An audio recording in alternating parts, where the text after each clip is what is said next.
In this guide, I'm going to show you how to see all apps on Android. This is Aiden from JustBoz, and before we get into this guide, make sure to like the video and subscribe to the channel with all notifications on. It really does help with the channel, and it lets us know that you want more content like this, so we greatly appreciate it. If at any point throughout this guide you did have any questions, just ask them down in the comment section below, and we can help you out further. I'm going to be doing my best to reply to every single comment down there. Now, first things first, what you need to do is open up the Settings app. So swipe up a little bit. You're going to see a decent amount of apps here.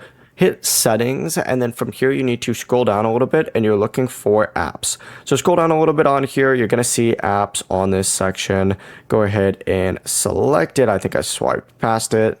But open it up, and once you open it up, it's going to show all the applications currently installed on your device. To include system applications, you can tap the filter or the sorting item right here, and you're going to want to make sure that it's put on all right here, and put show system apps on here as well up at the very top. You can just tick that on. From there, hit OK, and it's going to show you every single app that you have installed. You can scroll through, find regular apps or system apps on your phone. Before you do leave, make sure to like the video and subscribe to the channel with all notifications on. It really does help with the channel, and it lets us know that you want more content like this. We'd greatly appreciate it. And if at any point throughout this guide you did have any questions, just ask them down in the comment section below, and we can help you out further. I'm going to be doing my best to reply to every single comment down there. Peace.